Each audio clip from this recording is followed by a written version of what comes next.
Hello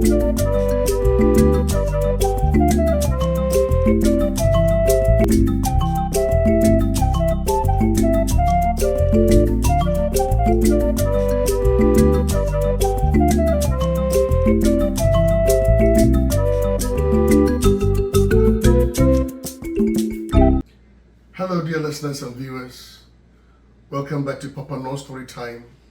Once again, my name is Papa-Norr. If you're new to this channel, I'd like to urge you, encourage you, prod you to listen to the videos, watch the videos, click on the notification button, subscribe and like it. And if you're a returning subscriber, thank you very much for your loyalty, your commitment, and for listening to the stories. We really appreciate all the comments that are coming in. Thank you very much. Today, we are moving forward with a young writer, a very young writer whom is still in her developmental stages in elementary school. I was excited when I was informed of this young writer, so I decided to buy her book, got her permission to read her book on this channel. Her name is Kezia Nana Aba Anan. Kezia Nana Aba Anan. And the title of her book is Jolene's Fierce Adventure. Jolene's Fierce Adventure. So ladies and gentlemen, let's jump right into it and see what Nanaba is all about. Episode 1. The early life of an archaeologist. One day, an archaeologist found a mysterious-looking chest at an archaeological site she oversaw. Later in the day, as she lay on her bed, she thought about how she got into this point in her career and life. Who would have thought I'd end up here, she said. This story started 28 years ago when Jolene Jones was born. She was born prematurely on August 16, 2005 in Boston. She was born immediately after the clock struck 1 a.m. Shine! Her parents were overjoyed to see her at birth. She was born into a family of 5. She was the third of 3 children. She had 2 siblings, namely Tristan Bediakwe Jones and Nana Abena Jones. Her parents were Mrs. Kesley Jones and Mr. Jaden Jones.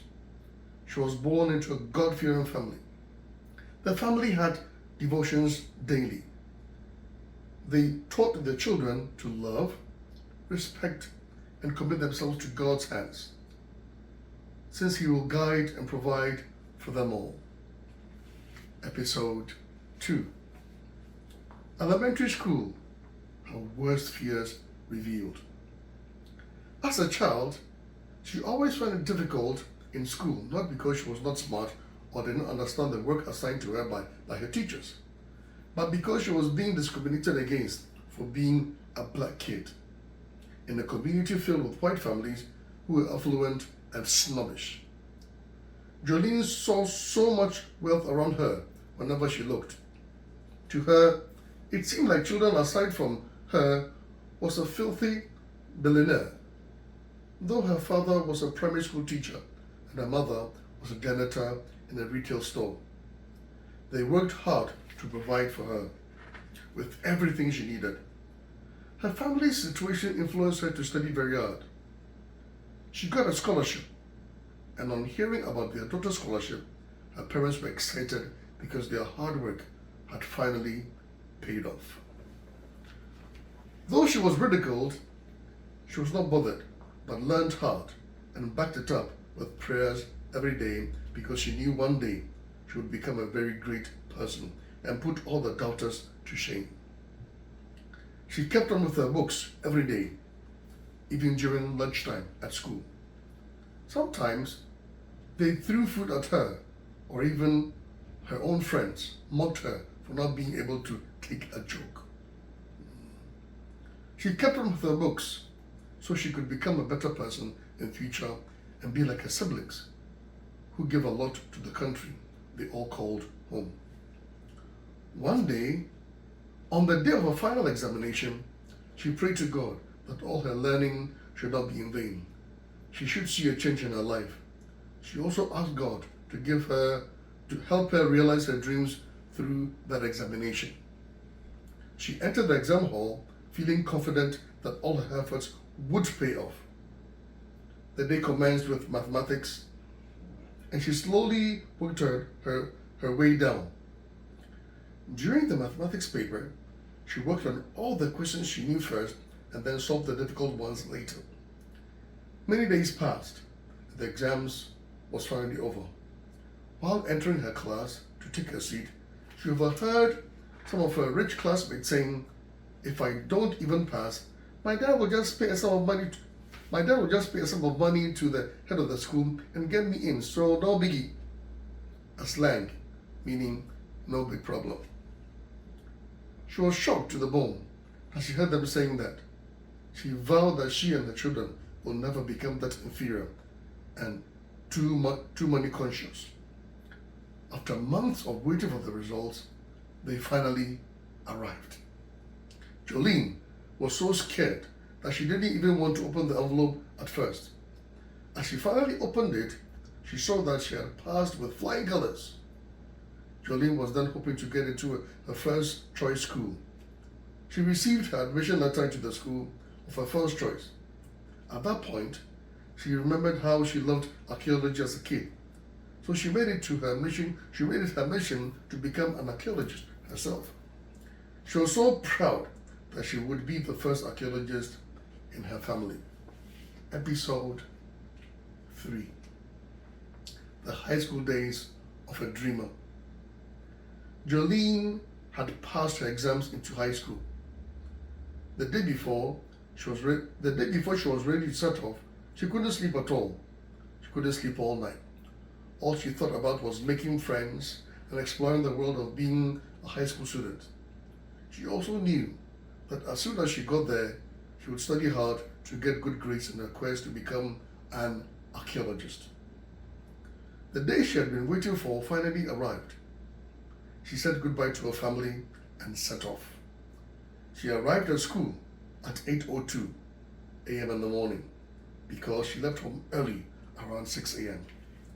since she was going out of state that day.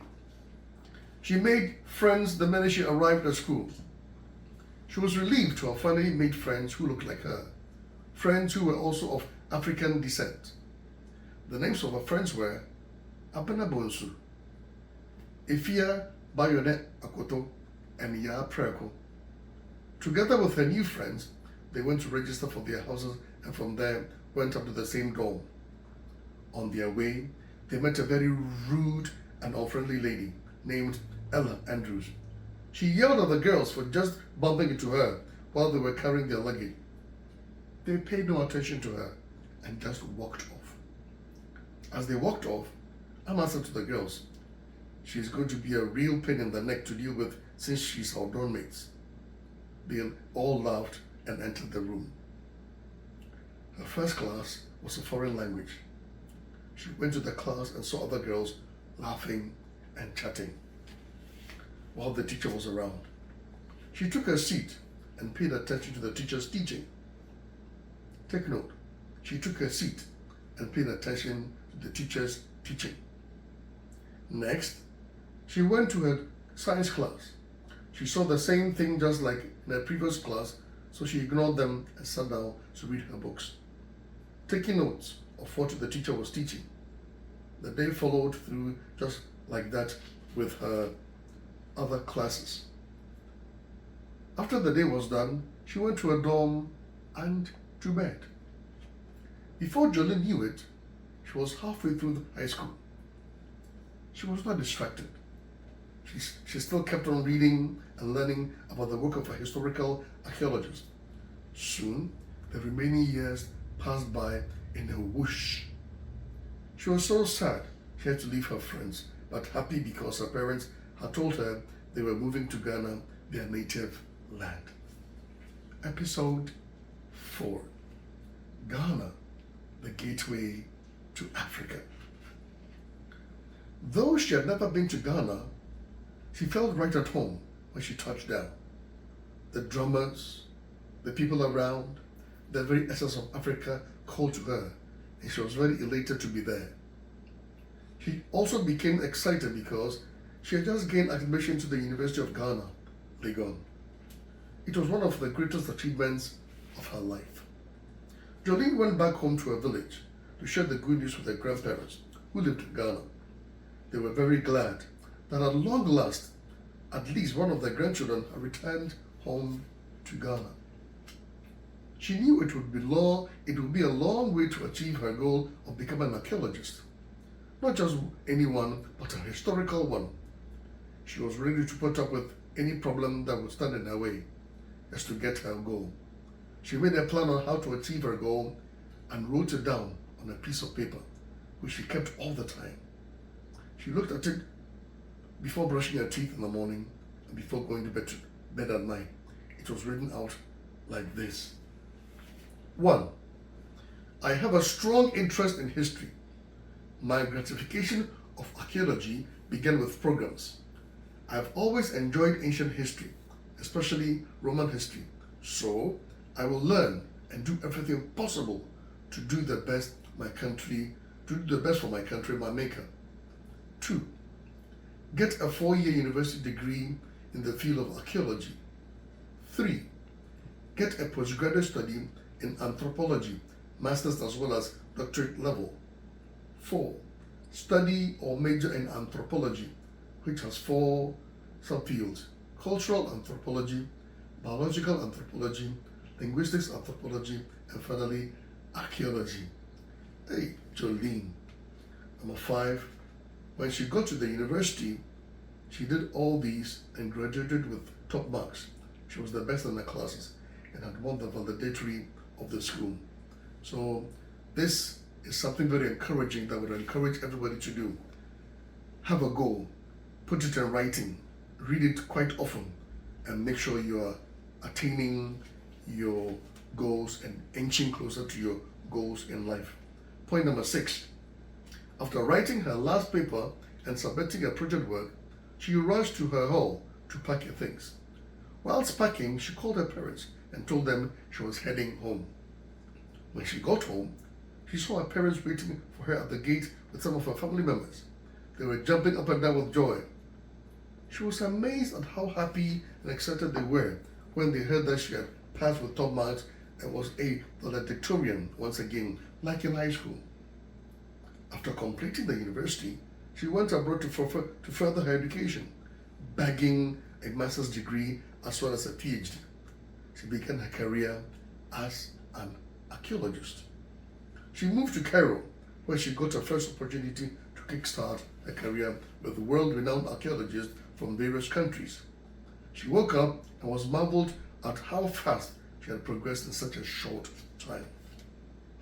Episode 5. Her search begins. She went back to the archaeological site she was in charge of the next day. She found the box untouched as she left it with the workers the previous day.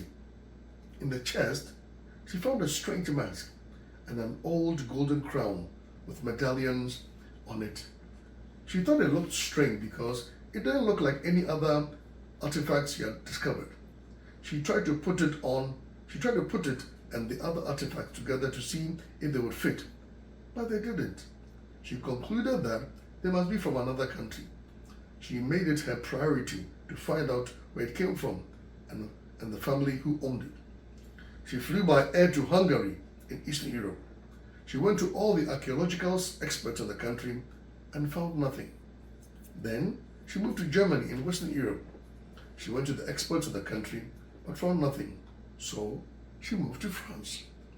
She went to speak to all the archaeological experts in the country and found nothing. She spoke to all the experts in archaeology but found nothing. So they directed her to the Netherlands. She got on a plane and arrived there. She said to herself, "Am I ever going to find answers about these things?" She packed all her equipment and clothing and left for the other regions, countries, and nations, but found nothing. She then decided to go to Asia, particularly China, and then moved on from there. Episode 6. The search continues. Jolene had just landed in Beijing, China. She had never been to China before, so she didn't know how to speak their native language, Chinese Mandarin. She spent her time researching, whilst on other days learning the Chinese native language. She began her search for answers to her findings. She lived in China, particularly Beijing, for quite a while before beginning her search because of language difficulty. I would advise that anyone who moves to a country whose language is not your mother language, please endeavor to learn the language. It really, really helps. Endeavor to learn the language. So she knew exactly the places to go to, and if she didn't find anything, she would move to other countries in Asia. Hence, she started her search with confidence and hope that she would find answers. So, she went to the first site on the list, but no answers were found there. She then moved to Gansu, but they just transferred her to Hebei. When she arrived, they transferred her to Ningxie, but to no avail again. She continued to Qinghai and realized that she was not getting anywhere with her search. Nevertheless, she did not give up, but just packed her bags and baggage and boarded the next plane to other Asian countries. She was really determined to find answers, and nothing was going to get in her way. Episode 7. Her final hope. Jolene could move on with her search without any problem with language, but in order not to be disrespectful, she studied the culture of the people of the continent. She spent 5 years learning the culture of the people of the continent and other things about them. She first went to Vietnam. She was transferred to Israel. She went again there, but was transferred to Thailand. Finally, she went to Singapore and found some groundbreaking news. She just found out through some researchers that the crown and mask belonged to a past chief of the Akan tribe in Ghana, who was rich and well and had great power. Oh my God, all this traveling. She also found out that she was a descendant of that chief, and that chief married a foreigner, making her family mixed race. She also found out that she was a lost princess of the tribe. She was also shocked that she fainted there. She was so shocked that she fainted there and then at the laboratory. Episode 8. Breaking the news to family. Jolene just had the shock of her life when she realized that she was related to a past chief and was mixed race because of that. She had also been told that she was a lost princess of the Akan tribe by the researchers in Singapore, who scanned the mask and crown and told her through forensics. She woke up after hours of being unconscious in the hospital. When she woke up, she thought it was all a dream, but it was a reality. She still couldn't believe them after hours of explanation. After a couple of days, she was cleared to leave the hospital. A day after she left the hospital, she packed her things and equipment and flew back to Cairo to submit her findings to the press. After hours of explanation, the press understood that all that she said, the government even rewarded her with a plaque and a huge sum of money. She left weeks later and arrived in her hometown in the central region of Ghana. She packed her things that day and couldn't wait to tell her family about the adventures she had had abroad. When she got there, her family welcomed her happily with a big feast. After a couple of days of staying with them, she subsequently told them about the mask and the crown, the trips she took, and finally the findings she came up with. They were shocked. They told her that they were so happy that she didn't give up, and everybody told her she couldn't do it. They told her that they were so happy that she didn't give up when everybody told her she couldn't do it, but instead persevered through all her obstacles to achieve her goals. When you have goals in this life, obstacles will come your way. Fight on, persevere, fight on. Like they say in Japan, gambate kudasai. They all had their evenings. They all had their evening meal and went to bed. Jolene went to bed with a wide grin on her face. She said her night prayer and thanked God for giving her the spirit of perseverance to accomplish her goals. With that in mind, she slept happily throughout the night. One day, an archaeologist finds a mysterious box with something inside it. Little does she know that what she finds will change her life forever. The end.